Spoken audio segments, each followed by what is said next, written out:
that everybody's staring for days. All they see is just a young, pretty face. But I'm trying to get to know you much better. Don't matter how much time it will take. But there's something you're trying to hide. There's something you're keeping inside. But I'm trying to get to know you much better. Don't matter how much time it will take. I just can't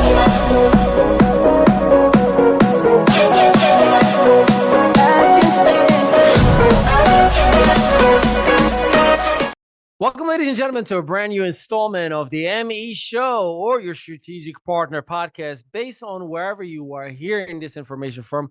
I go by the name of Ali Mehdaoui, and I am your host with the avocado toast. Boy, I do have an incredible guest for us today on the show, and I am absolutely thrilled to introduce her to you because this is actually her very first time that she is being featured on one of our platforms, and I can promise you, you're going to be hearing and seeing her in multiple platforms.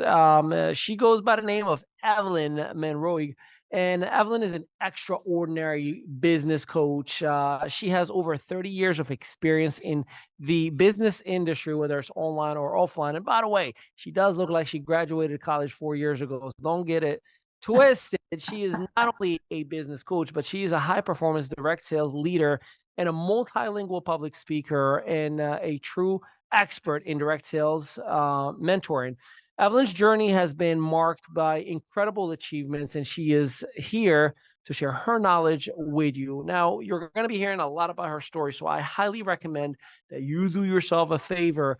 Take some notes, because when I bring somebody into the ME Show and your strategic partner podcast, I can promise you I don't let anybody buy their way in here. There's an alignment in core values.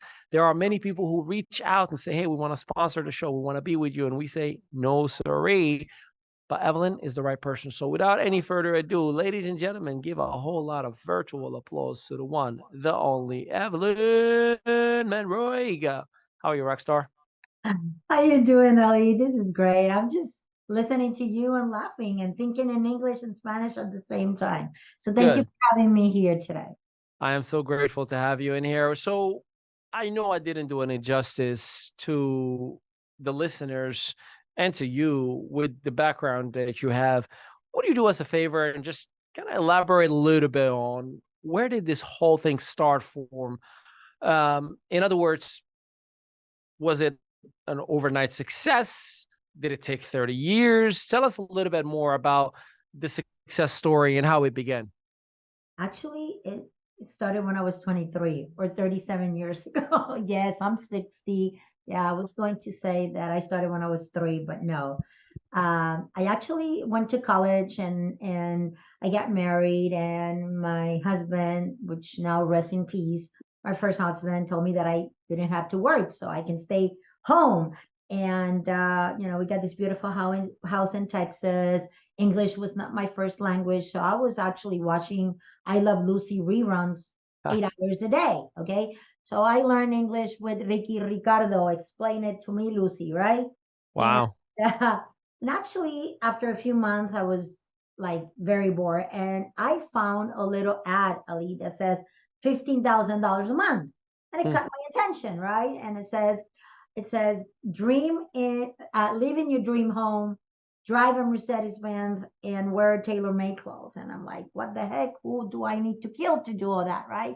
And it was in those days where advertising was not as control as it is these days, right? So I call and I call and I call, and finally somebody reply. And I think that when they heard my accent, they tried to discourage me to actually go to a meeting. And I went to a meeting like 45 minutes away from my house, to this gorgeous house that they had this Mercedes Benz outside, to a meeting, and it was for a skincare company. We talked 37 years ago, okay?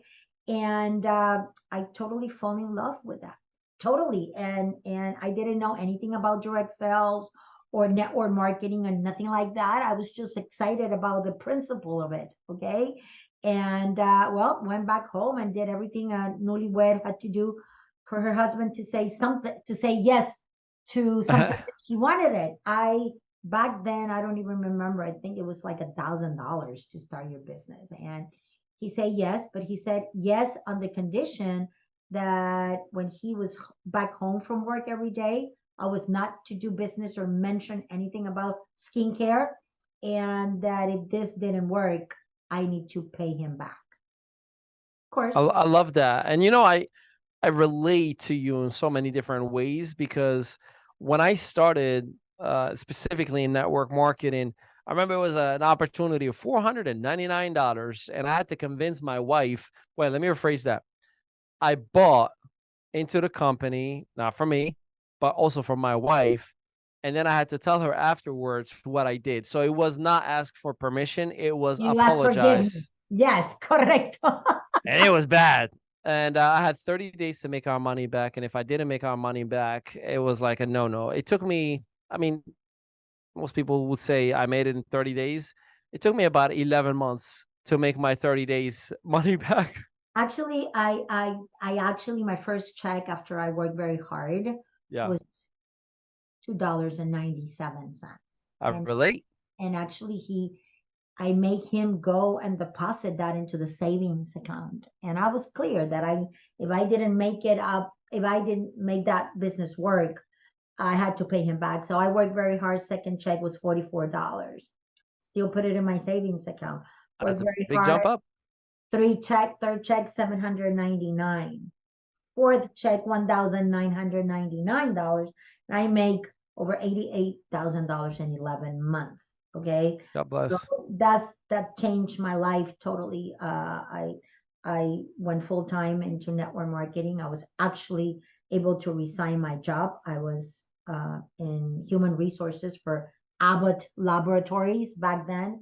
And everybody thought I was crazy that I was resigning that kind of a job. Okay. But my life changed totally with network marketing. That he passed away later, and I was able to build a great business all over the world with that company. And I stayed with that company for 11 years. Then my second company, 17 years, and here we are today. I do have to say, I respect something that speaks a lot of volume and speaks of your integrity. You didn't say I retired from a traditional job because you know that's a keyword or keywords that a lot of people use in network marketing. Oh, I retired out of a job. You said I resigned out of my position and I decided to go full time. What do you think there's a distinction and why a lot of people try to fall or go fast to announce and scream and brag even to tell everybody, oh, I retired out of a job? Do you think like that has to do with just feel good dopamine? Is that validation that they've never had before? From your experience, why do you think people feel the need to prove themselves that look at me, mom, I made it? Well, in my case, was look at me, mom. I did not let you down because my mom told me, how in the world you quitting your job? I put you to college, not for you to sell skincare. Yeah. Okay. And for me, it was more of, here, mom, I did it correctly. And I resigned when I was actually replaced my income and had enough money in a saving that if anything went wrong, I was covered, right? So I did it the right way until this day, 37 years after Ali. I will never coach anybody to resign or to quit their job just to jump into an opportunity blind. Okay. I believe that it's a transition, it's a process, a learning curve, because this industry it's a legit industry when it's done the right way. But when it's just Correct. actually going after the next shining object or the get rich quick scheme, it can be a nightmare. And that's why there's so many people wounded out there, because they have fake it till they make it, doing the wrong decision Hmm. in the meantime. So yes. And do you think that is because of how network marketing has been taught? Do you think that's just human nature that everybody's just, quick to jump onto the quick money mindset? Like, where do you attribute that lack or that flaw if you were to evaluate it from your vantage point as a trainer and a mentor? Today, I can tell you that I think that is the height in where the network marketing is being thought. Okay. Everybody wants to dream big. Everybody wants to be rich. Everybody wants the toys. You know, I was listening to TD Jakes the other Right. day, and he said something that hit me very hard, Ali. Okay. And he was saying, everybody wants what I have. Everybody wants my positions and my real estate properties and my lifestyle. And everybody see the glamour and everybody say that. But if today I will take everything that I have and give it to you, he say it will be criminal. And I was, how can that be criminal? So I sat down to listen better, taking notes, and he said, because what you see today is not what I went through in the process. Those days that I didn't have even diapers for my kid and I had to put paper towel with tape around them, or the days we went to bed without food, or we were evicted and bankruptcy. And he went on and on and on. All that process prepared me for success, to be able to handle success, because when success come in and the person is not prepared, Ali, usually is for destruction, is for failure. I couldn't agree more. And you can see this when lottery winners, you know, they earn all these millions, they're not prepared, and they finish worse than when they were before they win the lottery. Okay. And for me, like, when, you know, I believe with all my heart today that I made a lot of mistakes because success came to me at a very early stage through network marketing. Okay. And when you're not prepared and you're not a good steward and you don't know how to manage your finances, you think money will never, in Spanish, we say el dinero nunca se va a acabar, that money never finishes. Guilty. Thank you. Then you know what I'm saying. So I know what you're saying. So it took me a bankruptcy, and it took me a lot of things to learn that success without the proper knowledge is very deadly. So and if I may add, would you agree with me that it's not just a mindset thing? It's also practical learning and understanding. Correcto. You know, being a good steward, yes, a good manager of your finances. And you know, before we started recording, I was telling you how, you know, we're joking in here. We got hit by a total of $60,000 from the IRS. You know, they challenged certain things, and it was because there were things that we should have known, such as we needed to upgrade our registration to an S corp versus an LLC, and that alone disqualified so many different things and misaligned so many different things. And that's just practical education that you need to have as an entrepreneur in order to run the seven-figure businesses, if you will. And today I can tell you that after a bankruptcy, after Hurricane Maria hit Puerto Rico and we lost everything and we start again all over again, I can tell you that today my focus is to learn how to be a good steward, to learn how to be a good administrator of the blessings that the Lord give us on a daily basis, right? And to manage money differently and having a good relationship with money, because guess what? When money is not well managed, it does disappear through your hands like water. Okay. And that happens to me, and it happens to a lot of people. And success without, again, the proper process and the proper mindset, Ali, can be accursed. Okay, you get your ego goes to the, you know, to the ceiling. Yep. You get selfish. You think you know it all. You know, it's me, me, me, me, me. Well, been there, done that. It doesn't work. No, I love that. You know, so now that I'm 60, I'm getting wiser. Yes. Yes, you get to do it all over again. Amen. Yeah, and for those of you who don't know, La Latinas, They live forever. They stay young forever. I know for a Gracias. fact. I met You my wife married in the high one. school. Correct. Yeah, I met my wife in high school. I mean, day one, she walked in, and this is a true story, ladies and gentlemen. I have proposed to her the day I've met her. Now, everybody thought I was being a class clown, but I threatened every guy in class, back off, that's my girlfriend. And they were like, she's her first day in school because she came in the middle of the year. And I proposed. And yeah, it was funny. Yeah, everybody thought it was Ali being silly. Two kids and 21 years later and 16 years of marriage, here we are. Beautiful. Oh, Correct. wow, she was Latina. I already knew. I'm like, Talking yep. about vision. Your vision was clear. Well, listen, there was some work that had to go into that. Of And I mean, course. Of course. it was work. But She you know thought I what, was Ali? stalking her, but I But you know wasn't. what, Ali? When your vision is real, when you know exactly what you want, how Yep. you want it, and when you want it, you can make adjustment on in the process. You have to work for it, but your vision is your vision. So let's get into that. Yeah. In the world that we are in right now, there's a lot of wars, a lot of famine, a lot of extremely confusing days, Yes. identity crisis. There's all these different hashtag worlds right now that we are living in. And I respect and love everybody, and to each his own, right? Correct. But that impacts a lot of people who might not necessarily have the positive environment, or they might not necessarily have the positive circumstance. I mean, heck, again, we're talking about it today. I walked in here today. I'm like, I'm having one of those days, and I have to get my mindset right.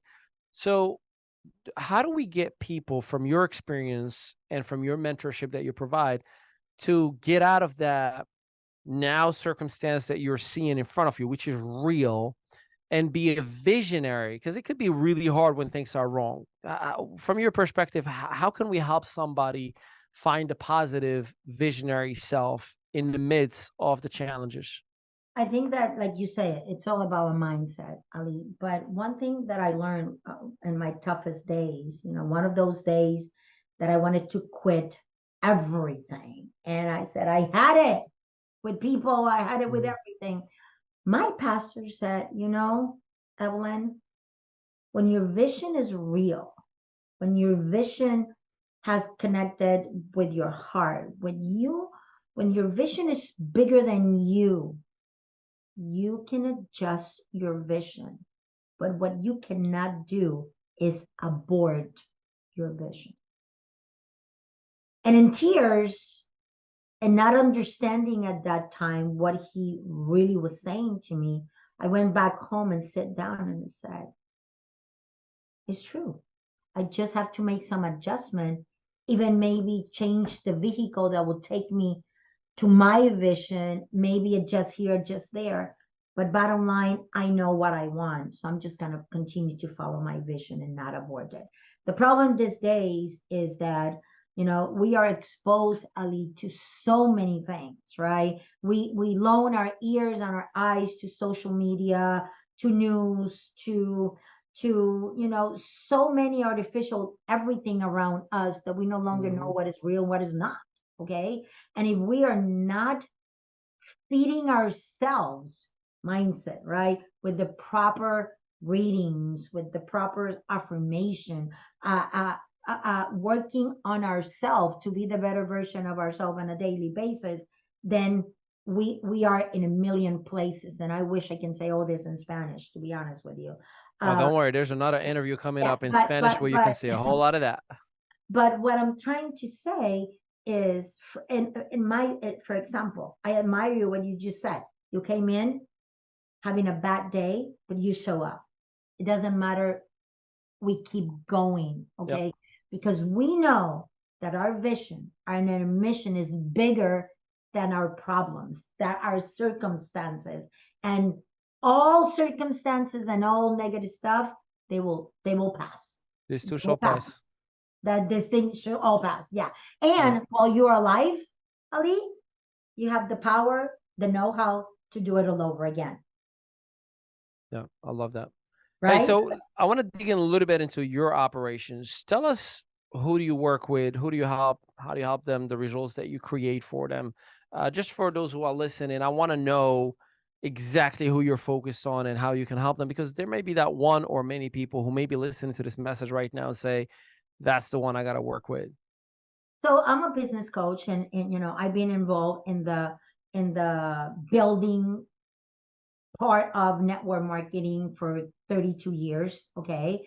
The last 6, 7 uh, during and after the pandemic, okay, or the pandemic, I decided more to go and help companies to grow into the Hispanic market. Okay. Yeah. So I do a lot of business consulting, and I match talents with talents.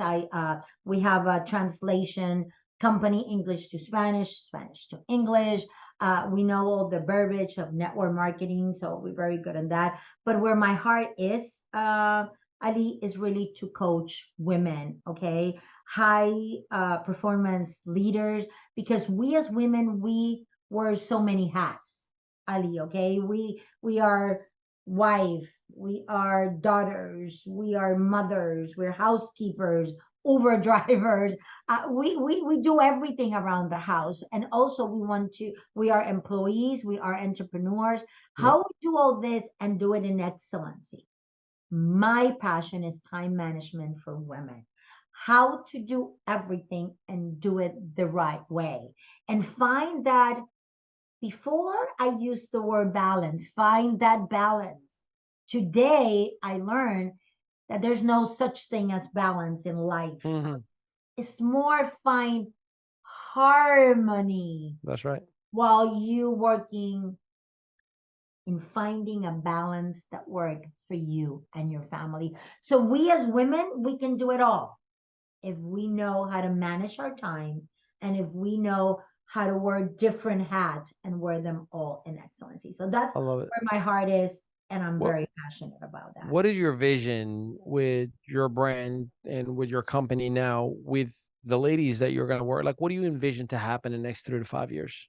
My vision is to empower those women that goes to the next level. There's a lot of women that come to me, Ali, believe it or not, very successful in Mm. in their careers, very successful in network marketing, but their house is a chaos.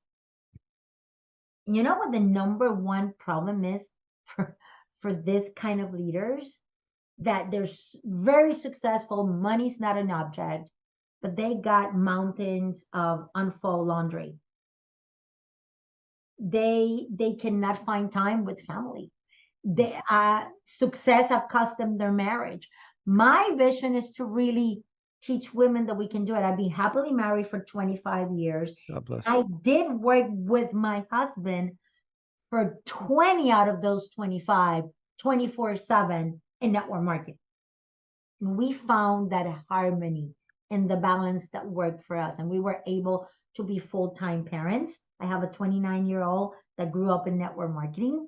I was able to be a full-time present mother, and my husband father. So yes, we can do all, have it all, and do it the right way. So again, my vision is to help those women that you do not have to say, well, I'm successful and it's costing me my divorce. No. Or I'm successful and I have a chaos in my house. No. God only knows. I've Or seen so many of those circumstances. It's yes. horrible. And I've seen it so much, so much. Yeah. Right now, I'm working with a 7-figure women that I've been coaching for the last 2 months. And every time I talk to her, it's like, wow, she is the example that yes, money can buy a lot of things, but cannot buy the true happiness that a Yeah. family can give you. And then in other circumstances, I work with women that they have found that balance, but then they don't know how to be successful or an entrepreneur. So there's a lot of things, there's a lot of pieces on the puzzle. And again, this is not something, Ali, that I read on books. You I have live this. done it myself. I Yeah. live this, okay? Yeah. So I know what is to file bankruptcy and lost everything and start all over again. I know Yeah. what is to have everything and not have anything, okay? And so by experience, I can teach others that we can do it all over again when you know exactly what it is that you want. I love that. What culture you're hoping rather to achieve within your brand? Do you see a culture of women's empowerment, or a culture where you are bringing women together from different parts of the world, or a culture where women are just set up to be empowered leaders in their own rightful spaces and niches? Like, what do you envision as a culture that you're establishing? And you just read my vision, okay? And sometimes that, let me see, how can I say this in a way that I really believe that empowering women involves providing them all the tools, all the resources, opportunities, help them how to make choices and right decisions. Okay, so this can affect their lives in a positive way, Ali, and empowerment goes in every areas of their life, from education, from financial empowerment, from understanding their rights. And I mean, we are Hispanics, and even though I was born in New York, uh, I was raised in Puerto Rico, but my parents are Hispanic and we are Hispanic, right? And even though we are US citizens and all that, we still are Hispanic, okay? Our culture is different. And the women in the Hispanic market and the culture part of it, still till this day, I don't want to use, I don't want to say that Hispanic men are macho men and they're sometimes sure-minded, but we come from cultures that's women were born to be housewife, to be at home, to Correct. cook and all that. But you know what? We can continue to love and embrace our culture, but at the same time, Live fulfill our our dreams. dreams. Yes, Yeah. and, Yeah. and go to the next level. So that's really my vision, to be No, I able love that. to to help them understand that we can be much, much, much more. No, that's amazing. Hey, as we're coming towards an end to this interview, and obviously I have a final $1 million question for you that is coming up. I want to remind everybody, make sure you visit evelynmonroig.com, and I'll make sure that it is in the comments. I'll make sure that it is in the description, in the captions, and make sure that you select English, because there is English and Spanish content in there.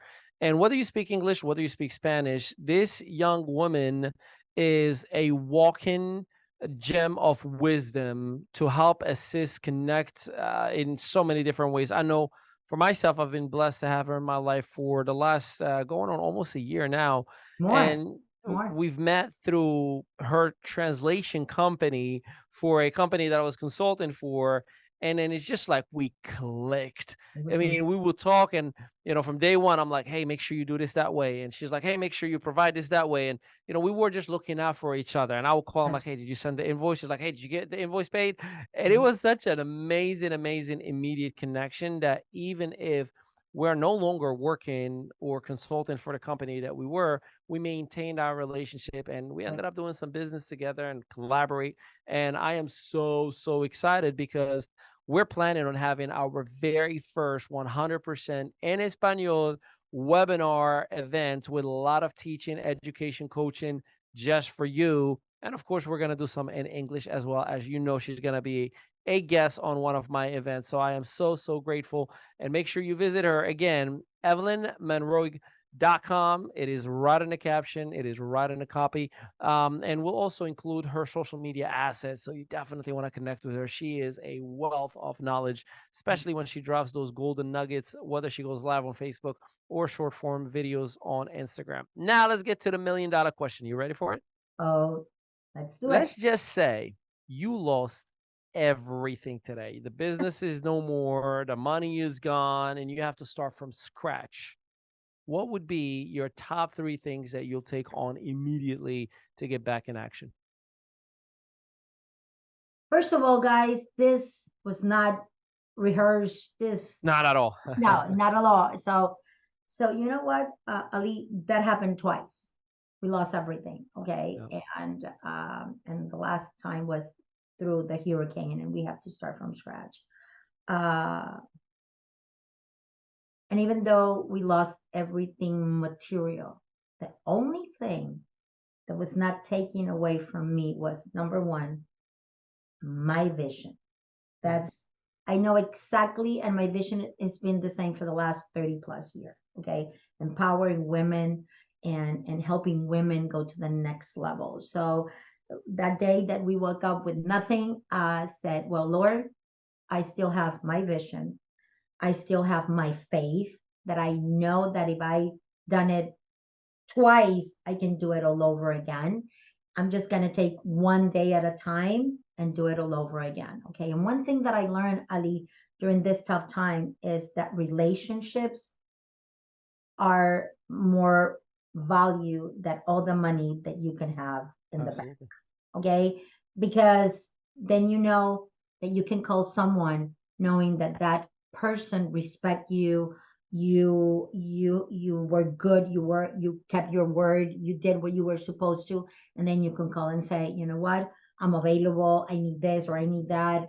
I'm not saying you're going to call people to ask for money. No, I'm just saying when you got credibility, you can call the right relation, the right people, because you have established a relationship to move to the next level. So I did went through that, never lost my faith, never lost my vision. And I knew that if I did it twice, I can do it all over again. I'm very structured, very disciplined. So I took my toolbox, that was the only thing I had, because we lost everything. And I said, we're going to do it all over again. Of course, I had a lot of days with tears. Of course, finding myself literally, guys, losing everything. I was like, okay, Laura, and now what? Well, my knowledge, my know-how, my mindset was still there. Yes, it was being shaken, but they losing material things never took my vision, my faith, my dignity, my credibility away, and I was able to do it all over again. Because again, it's like riding a bicycle, right? You just have to get on top of it, and it'll come all over again, right? You never stop knowing how to drive a bicycle, right? Yeah. Or yeah. So Once you learn it, you learn it forever. forever. So did it again, and I really believe that every day, Ali, one thing that I learned is to stand responsible and understanding that I am the only reason I am stuck or moving forward or being or being a failure or being successful is me. It's nobody else's responsibility, because success is a decision, Ali, okay? And when you decide to literally be successful, you know that what you need to do on a daily basis. What are those things that you need to do to get to the next level? And I always say there's four things. Every day you need to contact new people to share what you're doing, right? You Yep. share your business, you share your product. You need to follow up. You need, in order to duplicate, there's four pillars that actually apply to every market. And again, contacting new people, sharing the business or whatever product you represent, follow up, follow up, follow up, so you can duplicate. So I went ahead and did it again. And in 3 years, we were able to get back on our feet. And I praise God every single day, because the only thing they did not, that Maria didn't took away from me, was my ability to do it all over again, my That's desire right. to do it all over again. So I'm grateful, and I believe that everything happened for a reason, and that success is a decision, and what you learn from your process are the most important things. Hi, my name is Ali Mehdaoui, and I have spoken over 500 conferences in 3 languages, including TEDx and many Fortune 100 companies, sold books in 7 countries, and I focus on helping struggling entrepreneurs to leverage social media and the digital space to create brand equity and revenue. Visit me today at winwithali.com and let me show you how we can grow your financial bottom line and help you expand with momentum. Let me ask you a question. Are you an entrepreneur or a want-to one-preneur. See, there's a big difference between entrepreneurship and one-preneurship. One entrepreneur is someone who's willing to do whatever it takes and respect the process. Someone who's willing to actually work day in and day out. Someone who's willing to sacrifice whatever it takes within means, of course, within respect to family values and core values. A one-preneur is a lottery ticket player. Someone who will participate in a network marketing opportunity and show up one day and say, well, it didn't work. Or someone who pretends and hypes up and exaggerates. Those are some distinctions that we're going to be talking about today, because I want you to succeed. I don't want you to pretend to be something that you are not. You don't have to pretend to be something that you are not. So we are going to go right into our news, and I think you're going to appreciate this segment that we have for you today. So, you ever heard of this concept called ChatGPT? I know it's a concept that is absolutely elevated and taking over everything that we are right now. See, ChatGPT as a whole has created a brand new arena, a brand new way of doing things. And a lot of people are threatened by it. I know that a lot of content creators, a lot of copywriters, a lot of coders, a lot of web developers are losing gigs over ChatGPT. I know myself, I just for giggles, I went on ChatGPT last week and I asked it to provide me code to create a specific website with a specific look, and it wrote code for me. Now, I don't study code. I don't even understand HTML or none of the above, but I was amazed with the fact that here I am with very, very vague experience on all things web development. And here is an assistant that I have. Well, ChatGPT or OpenCAI is about to take it to a whole new level. And what I mean by that is, and I hope you are ready, because this is definitely crazy news. If you use anything like Alexa, or if you use anything like Siri, this is going to take it to a whole new level. So check this out. So striking up romance with an AI assistant hasn't been easy. You can quickly reach your flirting limits now when the only topics conversations are weather and setting a 10-minute timer. That's what you're used to with Alexa and Siri and different platforms or devices that we have in our own homes. Well, that's all about to change, because OpenAI just revealed an update to ChatGPT.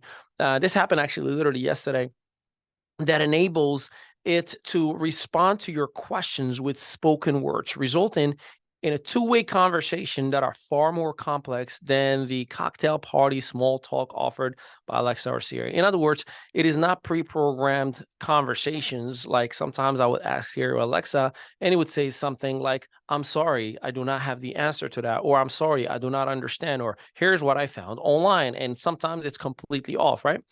So what differentiates the concept of ChatGPT from the existing voice assistant is ChatGPT is based on a large language model, an algorithm trained on vast amount of data, allowing it to have a free-flowing, seemingly and inexhaustible dialogue with its human prompter.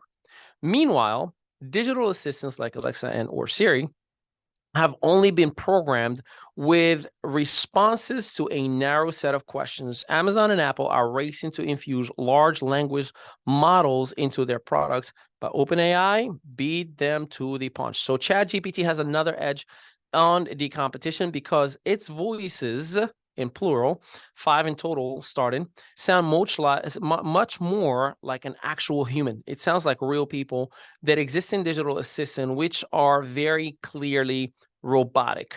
So when can you start using this? The voice feature is rolling out ChatGPT Plus customers, and that's $20 a month. I pay $40 a year for ChatGPT, and I'm thinking this is so cool.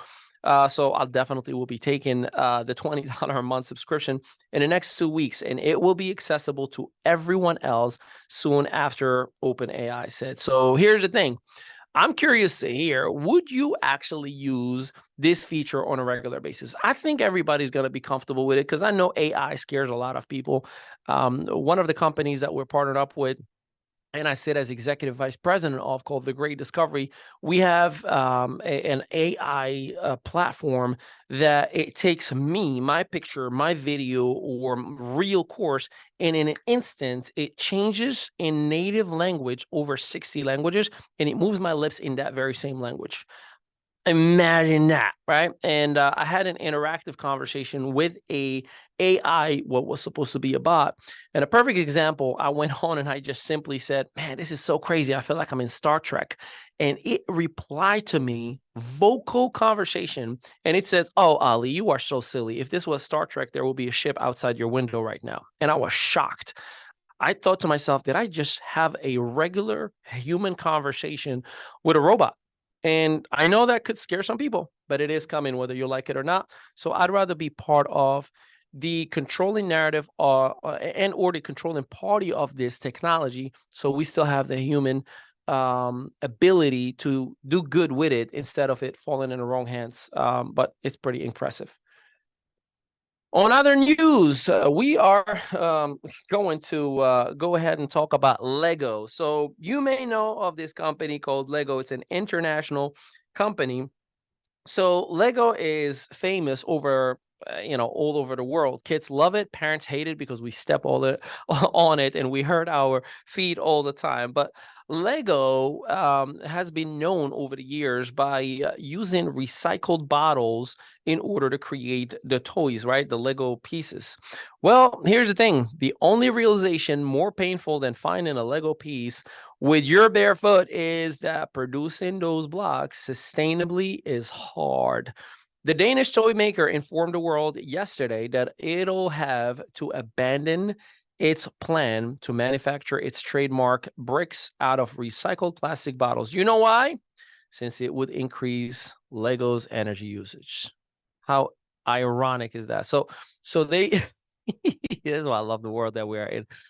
They said we're going to use recycled bottle to save energy, just to realize that they were using more energy to actually melt it and recycle it and do what they need to do to, in order to create the pieces that are being used. So, is it the electric creation for green initiatives, or is it the oil that is created? I don't know which one is which, but we'll have to find out. But I thought this was interesting because I understand that the narrative about global warming and sustainability. And by the way, we actually dedicate 1% of our total revenue to green initiatives and sustainability. And we're proud of that.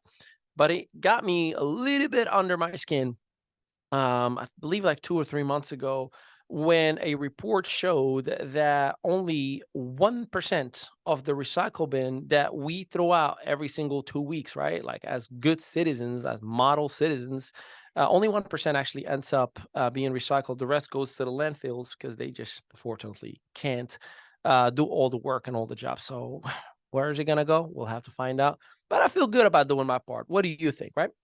On other news, we are going to talk about the next piece, which I think will be relevant to you and I think it'll be interesting. Anybody care about fashion?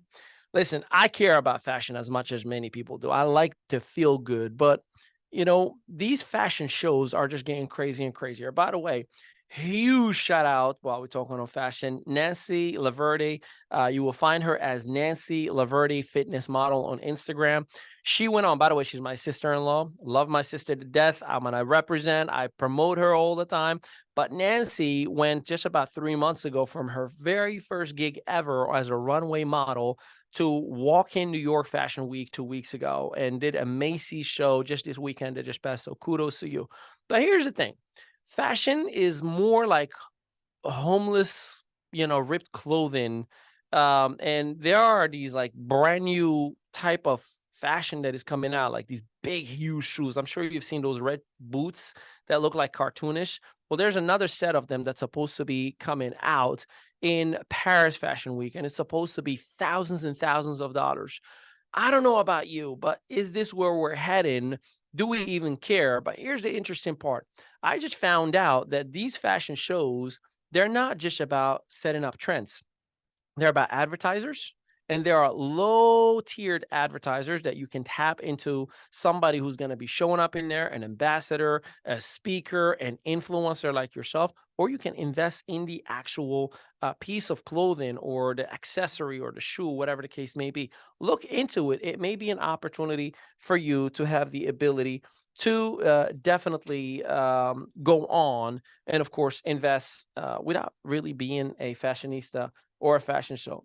Last but not least, and I love this when I seen it, maybe we care, maybe we don't care about voting at this point, right? The last couple of years have shaken the world, especially here in the United States, with the political fields. And it seems that everybody's very, very polarized. Like if I just say Biden, Trump, all right, don't kill me. I already know. Comments are going nuts. I'm not trying to take one side or the other. If you know me, I'm always and always have been independent. I vote with my morals. I don't vote based on the party, right? And you should too. You should definitely question, not because dad and mom were Democrats or Republican or whatever the case may be. Like the world changes. And I think you should vote based on your morals. That forces you to get educated. That forces you to ask questions. But there actually, believe it or not, this is real. There has been a push to allow betting on political heads, essentially the people who are running for offices. There was a push to get it regulated and approved for you and I to bet on who would be president and senator and congressman or congresswoman. Imagine that. I think that if they actually would allow it, and by the way, the regulators did not allow that at all, but if it was allowed, I think we would see more activity on betting versus voting. And I think that's the real scary part, if you ask me. And I don't know about you. I think there's a little bit of a temptation side of me that say I would definitely go ahead and bet, and I will be even watching as if I would be watching Super Bowl, to see like, okay, who's doing better, who's got better ratings, who's gonna win, and that may even force some people to get involved in the political side of things. In other words, vote. And I hope. If you are voting, that you are voting with your morals and with honor and dignity. And if you're not voting, listen, I remember, I don't know who said it, but you can't complain if you don't vote. So I'm not here advocating one way or the other. I'm just giving you some perspective.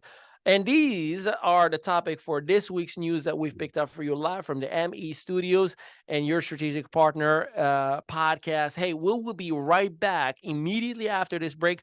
We're going to get right into all secret pieces that you need to optimize and maximize so you don't waste time on Facebook. Rather, Facebook will work for you. We'll be right back. Hey, Ali Mehdaoui here, the author of The Lion Network Marketer. You may be one of the 47,000 people who have purchased the original book 5 years ago, but today we have recorded the audiobook version. But for every chapter from 2016's launch, we've added a new chapter from 2020. Pick up your copy today at no cost to you in winwithali.com. Welcome back, ladies and gentlemen, to another installment of the show. And, one of the things that I can tell you is social media is an essential component for you to be able to succeed in your business. You don't have a choice. You don't get to say I'm old school. And you got to understand there are platforms that are social media like Facebook, like Instagram, and there are other platforms that are search media like LinkedIn and Pinterest. So you don't go to LinkedIn to socialize and go back and forth and comment about cat videos and family pictures. You go because you're looking for a job or you're looking for candidates or you're looking for a company, right? That's just usually the number one reason. Now, for those of you who are using LinkedIn and you're putting cat videos, just so you know, the algorithms changed today. I did a whole video about it, and you can check it out on my Instagram page, Ali Mehdaoui Official. Now, what I want to talk to you about today is my hub. My Facebook is, and by the way, my personal Facebook page is my number one activity, my number one income producing activity spot, my number one money maker, my number one relationship creator. And I want to share this with you. By the way, we have a full plethora of, I believe, 12 videos in Facebook Essentials course that you get to see a whole lot more than I want to show you right now. But I want to show you the very first 4 components, and I'm going to give you a ninja bonus for income producing activity that I think will make a huge, huge difference for yourself. So let me actually, I'm gonna go ahead and I'm gonna sign in Zoom from this screen because I want to share my screen. You want to pause that? Yeah, that way. So there are 4 main components that you need to understand to optimize your Facebook account to the best of your ability. And those 4 components are very obvious, yet we use them in a horrible, horrible way. The very first one is your cover image, which I'm going to talk to you about. That is the biggest real estate that you actually have. The second one is your profile picture, which again is the very first impression that people have about you. The third one is your bio, which is on the side to state into the world enough about you. And then the last but not least is your timeline. And again, your timeline and newsfeed are 2 different things. Your newsfeed is where we all share our content and we all see each other's content. Your timeline is your home, is your actual wall, right? And I'm going to explain to you the logic and the philosophy, how you can maximize your visibility and, of course, look like a superhero. So let's go and talk about that cover image. So your cover image is the biggest real estate, and I believe the biggest opportunity that you have to showcase who you are. And what I mean by that, instead of taking a picture of your business card or a picture of the compensation plan or a logo or a product or whatever it may be, you should put something that gives me a sense of who you are, something meaningful. It could be a family picture. In my case, on my Facebook right now, as we speak, I have a picture with my son when we were in Bahamas, and actually we were in Jamaica, holding his hand, and we were just kind of zoned out in the ocean in front of us. And it says up top, "Dare to Dream," with my signature in the corner. Why is that something relevant? Because it gives somebody at very first glance an idea of what is most important to me. It is no cars, there's no clothing, no jewelry, none of that stuff. Family. Family values is the very first thing that matters to me. So if you are using Facebook, you need to make sure that it is something meaningful. Now, the second component that you would want to notice, and that is your profile image. Now, my profile image is genuinely me, my face with a smile, a professional headshot. Now, if you can get a photo shoot, great. If you are in New Jersey, the ME studios are located in Eatontown, New Jersey. We'd love to give you a full photo shoot. We have the studio, we have the cameras, we have the backdrops, we have it all. Just let us know and we got you. But if you don't have your face, first things first, you missed an opportunity of first impression. Make sure it's a presentable. Even if you take your cell phone and take a selfie, just make sure it's you with a smile. Change it once every now and then so you can actually ignite new reactions and new behavior. See, when you use LinkedIn, you don't have a problem using your profile picture. Why? Your own face. Why? I'll tell you why. Because you're like, well, this is a professional network. Well, why aren't you doing the same exact thing if you're a professional in another network? So I like to do that so I can give first impression. People want to feel your vibe, see your smile, feel your energy, if you will. So you definitely want to make sure that is done the proper way. Now, again, I'm giving you the 5,000-foot view. When it comes to your bio, and feel free to visit my Facebook page, just simply Ali Mehdaoui. And you will notice, and what I tell every single individual, your bio is not about being impressive, but rather about being relatable. What I mean by that is your bio is your resume. So if that information that you would put in a resume, whether it's personal, academic, or professional, you need to put it on your bio. Why is that? Because 2 reasons. Number one, when somebody is visiting or when you are suggested to other individuals, and because of that attractive profile picture that you have with your smile, they click and say, this person looks interesting. Let me look them up. And then they see your bio and they see the experience and the expertise and the history of work and the schools you've gone. Guess what goes through their mind? Wow, this is somebody I got to talk to. First impression established. Wow, look at all the work history. This is somebody with work ethic. Wow, look at their academic history. This is someone who has areas of expertise, and so on and so forth. And Facebook gives you so many different spaces that you can fill up certifications, hobbies, movies, sports, whatever you desire. Now, here's the second component why bio is extremely important, and you're going to appreciate this. See, Facebook takes the information from your bio and suggests you to like-minded bios or like-minded individuals that have the same exact content that you have. See, when you see that line that says suggested profiles, that's based on the information from your bio. You know that line that says you may also know these people? That's based on the stuff that you have on your bio. So if you are not filling up your bio, or your bio just has born in New York, New York, lives in New York, New York, you're going to be recommended to the worst of New York, New York. You're going to be suggested to the worst of New York, New York. And you wonder why you get creepers. So it's extremely important for you to utilize your bio to the best of your ability, the proper way. And of course, I know many of you say, but I don't want to say my personal information. I didn't say you should. What I said is, if it goes in your resume, if you put it on Indeed, if I was to hire you for $1 million and I say I want the best resume about your academic history, about your professional and personal, what would you write in there? Whatever that is, put it on your Facebook. And by default, you will get better recommendations, and or you will be suggested to a better network. And that way you can increase the value and the quality of your network instead of just the numbers. Last but not least, and that is your timeline. Now I have 3 individuals that can post on my timeline, and I hope you pay attention and you're taking notes to this, because these 3 individuals are the only individuals that you will ever see post. The very first one is me. The second one is myself. And the third one is I. Other than those 3 individuals, you can tag me, but you won't see it on my timeline. See, when somebody tags me, I don't remove the tag. I just hide it from my timeline. So that way, on the news feed, you can still see, you can comment, everybody can share. I can share it. I'm still tagged in it. But on my timeline, that's like me coming to your house and removing your pictures from your wall and hanging up mine. What are you going to say? Dude, like, it's my house, it's my comfort place, and I want to showcase my family pictures. I want to showcase my diplomas, my certificates, not yours, Ali, right? Well, it's the same thing virtually in here. Why? Because just like you, when you get a friend request or you see somebody, you start going through their timeline. And I don't want you, John Doe, whomever you may be that listening to this, as attractive as you are, or Jane Doe, as attractive as your profile is, to tag me on something, and that as hard as I work to get that one person to take a look at my profile, they're saying, who's this guy, Rich Tomes?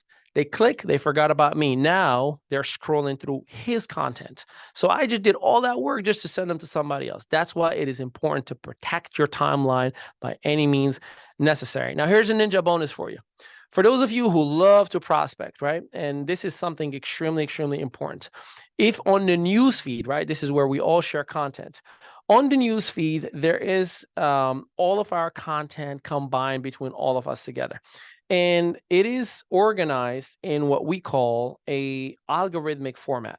What I mean by that, the order itself of Facebook is not based on who's posting when and where. It is based on what Facebook wants you and I to see. What does that mean?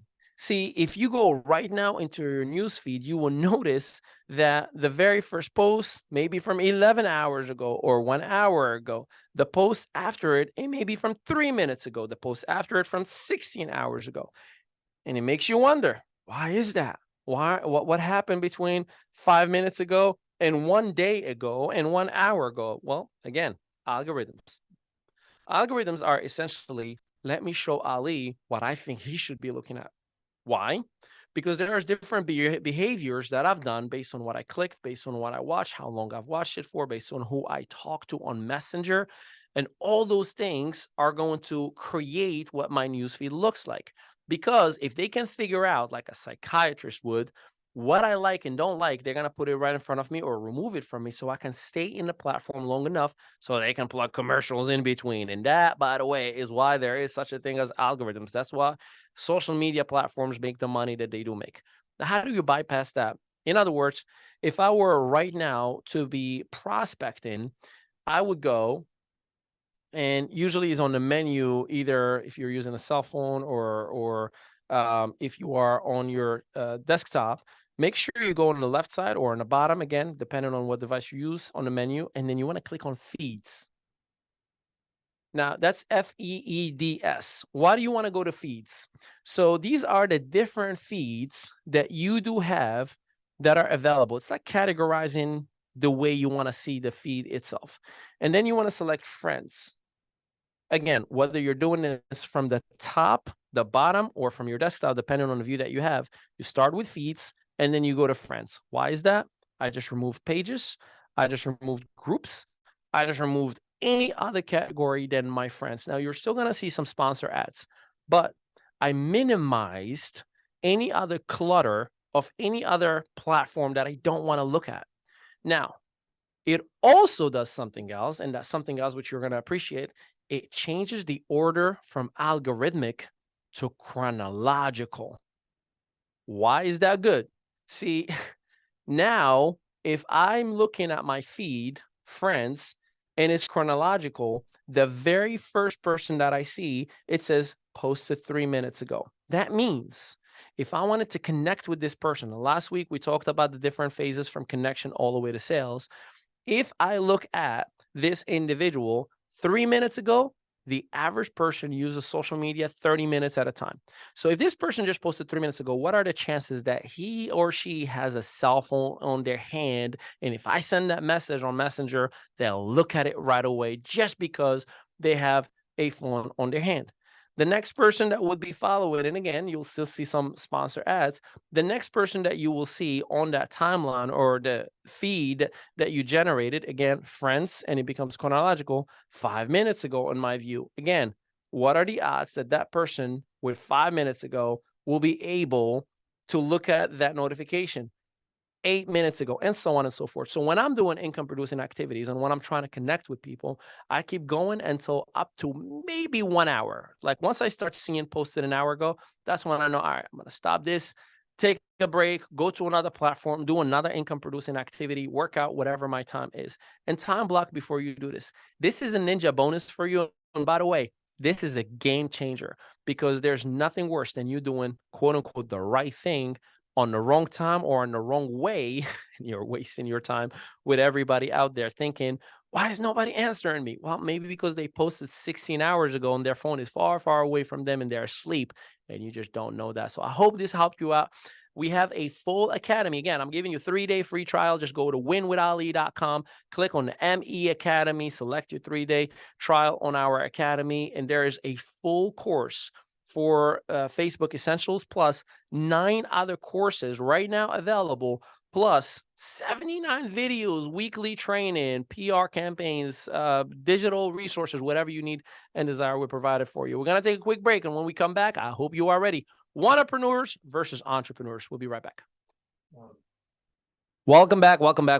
And, one of the things that I promised you we wanted to talk about is the mindset of an entrepreneur versus a wantrepreneur. And listen, this is a sensitive conversation because it's going to feel like I'm calling you out. And I'm going to use myself as an example. I'm going to talk about my flaws, about my issues, or my lack of activities that led me to where I am today back in the day. So I'm not picking on you. I'm talking about me. But hopefully you get to use me as a vessel, as a tool, as an example. So if you are on the right trajectory, keep on going and double down. But if you're not, maybe you should consider making a change. Maybe you should consider reevaluating your day-to-day activity. And I put a list for myself that is going to keep me in order. So, are you action oriented? There are a lot of individuals who are feeling oriented, not action oriented. What I mean is, before you go to bed, do you plan tomorrow? See, I have and I live by my schedule. So I have a calendar that the night before, everything is pretty established. And entrepreneurs take immediate actions to bring their ideas to life, while wantrepreneurs tend to procrastinate or hesitate when it comes to executing their plans. You have to be decisive. When someone brings an opportunity to you, evaluate it and make a decision. Even that decision is no thank you or not right now.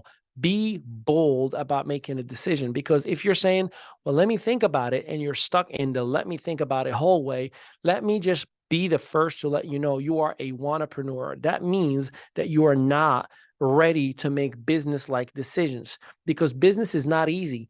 Business is not a lottery ticket. You don't just say, okay, I got a course to sell, I'm going to be fine. No, there are multiple variables. You got to understand costs of goods and services, how to market yourself, where to market yourself, when to market yourself. You got to understand how to generate sales. You got to understand how to budget the gross revenue and how to allocate different price points or different percentages for different divisions and departments. You got to do it all right, perfectly every single day. Otherwise, you're going to lose. And sometimes you're going to miss one thing or another. So make sure that you are action oriented. Number two, see, entrepreneurs are risk takers. If you're not willing to take the risk, you are not ready for entrepreneurship. If you literally look for the definition in the dictionary of entrepreneur, it states there clearly, entrepreneur is someone who's willing to risk their time and their money for the hope, not the guarantee, for the hope of making a revenue or the return on their investment. So if you're not willing to take a risk, step one, risk, you are not going the right trajectory. Entrepreneurs are risk takers, but those risk takers usually are, it's like risk to reward ratio, right? The higher the risk, the higher the reward. But with risk will come some losses. And I guarantee you, I'm not telling you maybe sometimes, I guarantee you, you will fail miserably, sometimes multiple times before you succeed. Sometimes when you make it to the top of the mountain, you will crash and burn so hard that you're going to wonder if you ever want to make it back. But that's what entrepreneurs do. They take risks. Entrepreneurs not only are more than willing to take calculated risks, but they step outside their comfort zone. Do you think I was comfortable dropping $20,000+ on a studio and saying, hey, we don't have anybody watching just yet a couple of months ago, but let's just go for it. I have the hope that we're going to monetize. Here we are now, we are monetizing. Whereas entrepreneurs prefer to play it safe and avoid potential failures. I am not telling you go against your spouse's wishes and empty your bank account and take a loan against your house. Please do not take the message wrong. It's a calculated risk. What is the risk to reward ratio? And guess what? You don't have to start with spending $20,000 or not. You can start by saying, what can I do for free? Zoom is free. Your cell phone is already available. Internet is already available. Facebook and Instagram and all social media platforms, for the most part, are free and are available. What's missing? You need to show up and take actions and, of course, be a risk taker as well. Perseverance. Entrepreneurs are resilient and tenacious, often willing to face multiple setbacks and keep pushing forward, while entrepreneurs may give up easily when faced with obstacles or challenges. Let me just tell you from personal experience, obstacles, adversity is the biggest deposit in your success in your bank account. The more you fail, the more you succeed. There's a video, and I forgot the gentleman's name, but whenever somebody comes to him and he says, hey, we're short on money, he says, good. Whenever somebody comes to him and says, hey, we lost a computer, he says, good. Matter of fact, our chief production officer, Rich Tomes, just 2 days ago, he's like, hey, how long you've had this laptop? And I said, maybe 2 to 3 years ago. Why, what's up? He said, it died. I said, all right, cool. He goes like, I'm so sorry. I don't know. I'm like, dude, don't worry about it. Cool. It's part of the process. Everything has a start and a finish date. And as an entrepreneur, you have to be okay with obstacles, with issues, challenges. I promise you, the more issues and challenges you face, the more money you're going to make, because the most successful entrepreneurs are those who save, fix, help, and provide the most solutions to the marketplace. People will give you money if you fix their problems. So guess what you have to welcome? Problems. Without problems, you can't be happy. Guess what? When you pay that collection bill, that was a problem for a very, very long time, you feel what? Happy. So welcome it with open arms. You cannot be happy without having challenges and issues and problems. Life will be boring. And guess what? Normal is boring. We don't want that. Number 4, problem-solving mindset. Entrepreneurs are consistently and constantly seeking solutions and finding new ways to overcome obstacles, while entrepreneurs tend to dwell on problems rather than actively seeking solutions. This, my friend, is probably on the top of the list. I cannot tell you how many times I have conversations with individuals and I empathize with love and respect and dignity, and I give 2 ears and 4 eyes. I wear contact lenses now, but I usually have a set of eyeglasses as well. And I listen and I'm like, I understand where you are. I get it. I might even try to suggest something, but there are individuals that I talk to every single day and I keep getting with, but you don't understand, Ali. but you don't get my situation, but you don't know what I'm going through. But my situation is different. And here is the thing. And again, this is a conversation that just happened right before recording this segment. We all have a crazy monster in or within us. We all have an angry person within us. We all have insecurities. We all have a sad person. The question is, how much are you working on containing that monster and being in control of your own destiny, of your own voice? How many times do you say, shut up, I'm in charge? I can't tell you how many times a day that I have to say, shut up, I'm in charge, because I too fear. I got 2 children and a wife, and I want to make sure that I honor them. I want to make sure that they're proud. I want to make sure that they love what I'm doing and I provide them the best that life has to offer. So it's extremely, extremely important for you and I to do exactly just that. Now, entrepreneurs, stop delaying. Stop complaining. Here's the thing. And, I was talking to a friend of mine today who was telling me about his tax issues. Oh, that I just got hit with $9,000 with taxes. And I said to him straight up, bro, like I got hit with $53,000 after the audit. And guess what? It is what it is. We just got to keep on moving forward. There are solutions, because you know how I get to overcome that $53,000 bill from the taxes? I just go and make 100,000 more. That's really the best solution. Otherwise, I can complain all day, every day, and I'm just killing my blood cells. I'm just killing my neuron genius. I'm just killing the possibilities and the opportunities, because like Wayne Dyer rather said, when you change, when the things you look at, no, hold on a second. When you change the way you look at things, the things you look at tend to change, right? So change your mindset, change your perspective, and watch everything change around you. Next is self-motivation. Entrepreneurs are highly self-motivated and driven by their passion for their ideas or visions, while entrepreneurs often lack the internal drive and rely on external motivation or validation. Now, here's the thing. This is why I would ask you, don't be so harsh on yourself. I too get sad. I too get mad. I too get angry. I too have a moment where I scream and yell. It happened to me yesterday. My kids ruined probably one of the best interview that I was having with a gentleman that's got just an incredible platform. And I lost my shit. There, I said it. I went bonkers. I went cray-cray. And then 5 minutes later, I realized I was talking to a 3 and a 6-year-old, almost 3 and a 6-year-old. What the heck is wrong with me? If anyone was to talk to my children the way I was talking to them during that moment, I would be committing murder. And then I immediately went upstairs and I pulled out my baby girl, who's not even 3 years old yet. And I said, I am so, so sorry, sweetie. I shouldn't have said the way I spoke to you. I'm sorry, Papa got angry. I'm sorry, Papa raised his voice. And she looked at me, she said, it's not your fault, Papa. It's not your fault. I was loud. I'm so sorry. And it just broke my heart and made me happy at the same time. But I realized, man, I got some things to work on, right? Same thing with Sebastian, my baby boy, my little genius. I went and I apologized, and he said, I'm so sorry. It's my fault. I should have stayed upstairs. And I said, no problem. We all react. I just want you to know for next time, but I apologize for the way I handled it, and I apologize for the way I talked. Now, did I need motivation in that moment? Yes, I did. I went to my wife and I said, hey, can we sit down for a second? And I said, can we hit a reset button? And we laughed and joked and talked for a little bit. And then I took them to Applebee's. That's Sebastian's favorite spot. So yeah, do we need motivation? Yes, we do. Do I listen to audiobooks? Do I listen to positivity all day long? Do I keep an audiobook in my ear all day long? You better believe it, because I need to recharge my motivational tank.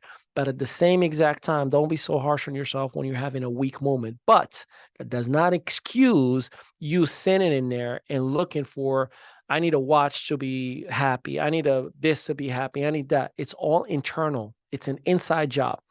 Self-motivation or you being your happiest self, it starts with you. It does not rely on anybody else. Matter of fact, if you're relying on somebody else or something else, you got a bigger problem. So make sure that you find it from within. The next piece is adaptability. Entrepreneurs are adaptable and flexible in their approach, willing to adjust their strategies as needed based on market feedback. While entrepreneurs may be resistant to change and struggle to adapt to evolving circumstances, I cannot tell you how many superheroes of mine in the business community resisted and pushed against change, pushed against new technology, pushed against new methods, new strategies, and they are no longer relevant in the marketplace. I know people who were making $20,000, $30,000, $40,000 a month that are now selling precious gems in Main Street in some place in Florida. I kid you not. People who have had the name, the network, the legacy, all that you can imagine went on and they're working for the men. Ain't nothing wrong with that. I'm just telling you, if you want to stay long-term in this game, you have to be able to adapt. Hopefully from this episode and the things that I taught you from the top of the hour until right now has helped you understand there is change coming and you need to be adaptable. Otherwise, you will be forgotten like a fax machine and a VCR, and that will make you a wantrepreneur. Networking is number 7. So networking, entrepreneurs understand the value of building a strong network and actively are seeking out opportunities to connect with new people and potential partners, while wantrepreneurs may shy away from networking or fail to see its importance. There are people who are like, well, I got an email list. Who cares? Less than 3% are going to literally read that email if open it at all. So I don't care if you have 10,000 or 30,000, you are missing the boat, homie. You need to A, get out physically to networking events, or B, use social media, create content, put value, a lesson for another day. But if you're not networking, again, your problem is not lack of talent or lack of credibility or lack of value in the marketplace. Your problem is lack of visibility. No one knows you exist. So that's why you need to continually and constantly network. You've heard me say this before. I absolutely 100% non-negotiable every day message 30 people, whether LinkedIn, Instagram, or Facebook, sometimes all of the above. And it's not to prospect. It's not to sell. It's just saying, happy Tuesday. You came up on my feed. I hope all is well. Just so I can keep a connection going, an interaction going, a conversation going, which leads to many of my connections and business dealings as well. Number 8, learning mindset. Ooh, how much time do I got, Rich? Learning mindset. Entrepreneurs have a continuous thirst, and I insist on that, for knowledge and are willing to learn their own experiences as well as from others, while wantrepreneurs may have a limited desire to acquire new skills or expand in their knowledge. See, if you say, I don't read, I'm here to tell you you're sick. If you say, I don't like really those motivational speakers, I say you're sick. Now, I'm not saying that in a disrespectful way. I'm saying just like you would say, I don't like to eat vegetables. Okay, you're nutrition deficient. You need to feed your mind because within your body, there's mind, soul, and spirit. There's body, there's health, things that you need. There's mind, things that you need. And there's soul, spiritual things that you need. I'm not here to talk to you about your health, and I'm not here to talk to you about spirituality. That's a conversation for someone better and more qualified. But when it comes to mindset, you're talking to a kid who lost everything, who went through every horrible human things possible from childhood all the way to teenage, from child molestation all the way up to suicide attempt. And I'm still here. So mindset is everything. If you're not feeding your mind, you are absolutely just sitting and drilling this big hole and waiting for yourself to fall right into it. So you need to work on your mindset. Otherwise, you are a wantrepreneur. Number 9 is resourcefulness. Entrepreneurs are resourceful in finding creative solutions and leveraging available resources to achieve their goals, while wantrepreneurs often lack resourcefulness and rely heavily on external support or funding. Man, where do I begin? If you've ever said, only if I had $1,000 more per week, I would be able to. Nope. Wrong mindset. I'm telling you right here, right now. I've gone to, I'll give you an example. My favorite time where I was resourceful. And this was when Sebastian was just born. And my wife was like, just go. I know this gig is important to you. And I'm like, I know, but Sebastian is only 2 years old. And 2 days or 3 days old, and I can't leave. It was a 2-day trip. And I'm telling you right now, broke as a joke. I just lost every money that I've ever made, invested on a network marketing company, thinking that, all right, I'm from the backside. I'm going to make this big money that these owners make. And it ended up dying in no time, right before Sebastian was born. Even more so, I had this crypto wallet with a lot of money into it. Well, at the time, I thought it was a lot of money, $70,000+. It got hacked and lost everything. So I am in the worst place that you can imagine financially after I climbed the mountaintop, right? And I had, God's honest truth, maybe $40 in my pocket. Now, mind you, I'm supposed to go for 2 days, or it was 2 nights, 3 days. So number one, Just think about it. I'm going and I'm in sitting my flight. They paid for it already. They're like, hey, we need you, Mr. Mehdaoui. Don't worry, we already paid for your flight. I'm like, okay, great.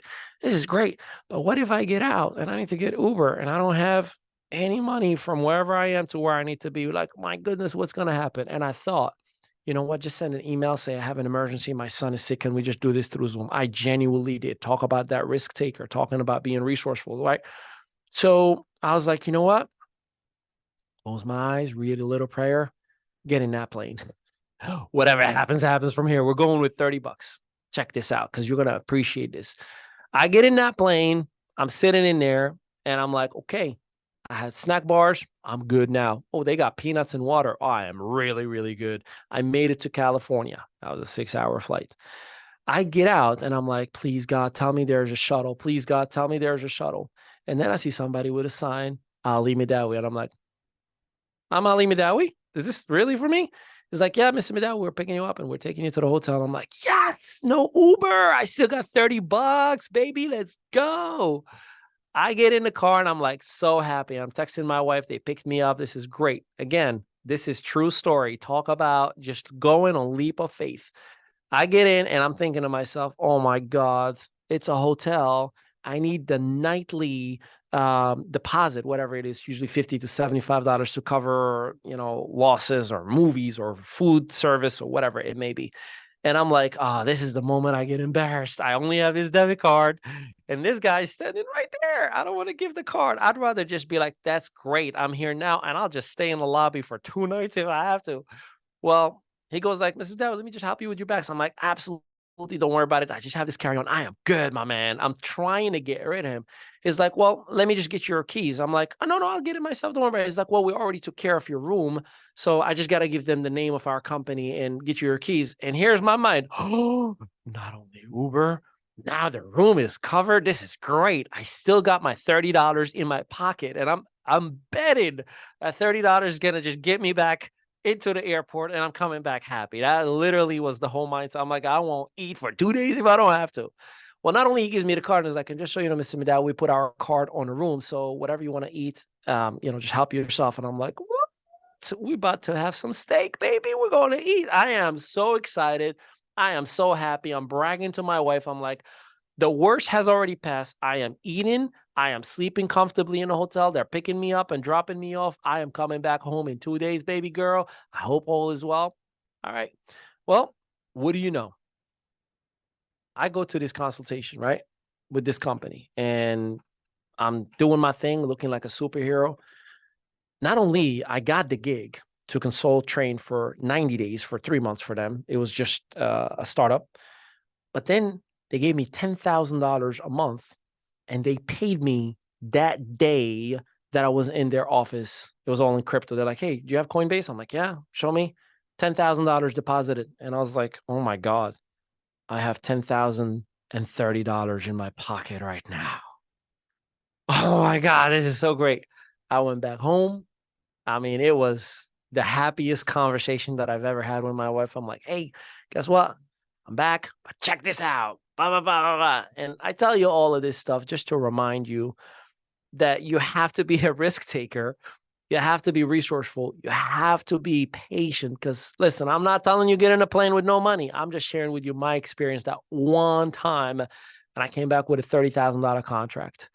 Number 10, long-term vision. If you don't have it, put some business glasses on because you're going to need it. Entrepreneurs have a clear long-term vision and are committed to building sustainable businesses, while entrepreneurs may have a short-term goal or lack of cohesive vision for their ventures. In other words, it's a lottery ticket. I'm going to get in. It's cheap. If it works, great. If it doesn't, great. I'm going to refer 2 people. And if it builds to more, great. If not, I'm going to go back. Entrepreneurs are always looking for a safety net until they realize the safety net has a bunch of holes. And the more you fall on that safety net, the wider that hole gets until you drop right on your knees. And all of a sudden, you're like, my God, I got to do something about this. Now, I share all of this stuff with you, not to pick on you. I shared with you my story, my flaws, how I did it before that it didn't work versus how I'm doing it right now. Consider evaluating your day-to-day activity or lack thereof. Considering asking yourself and taking an inventory, am I an entrepreneur or a wannapreneur? Because as long as you are a wannapreneur, I guarantee you, you're going to be on the wilderness, on the desert for 40 years, walking and saying, why me or why not me? Wondering, when am I going to get successful or when should I quit? This is not fair to you. It's not fair to your family. It's not fair to those around you. You are to evaluate your decisions and your choices. And you too, one day, can go from busboy to a multi-billion-dollar amount of sales that you've generated for multi-companies. I hope that this session helped you out understand a whole lot about what we do, how we do it, and we want to welcome you. So we are in Eatontown, New Jersey, and we have a live audience in our recording sessions, and we do Q&As, and we hook up a bunch of people with, in our real room, which is the most fun, where there's the ring lights and there's a lot of props that they can use, photo shoots, and so much more. And visit us at winwithali.com. So you too have the ability to get our free trial, 3-day free trial for our academy, and many, many other services and features that we provide, so you too can build a conglomerate within your name, within your legacy, and within your business. I appreciate you and I thank you. And until next time, peace out, everybody.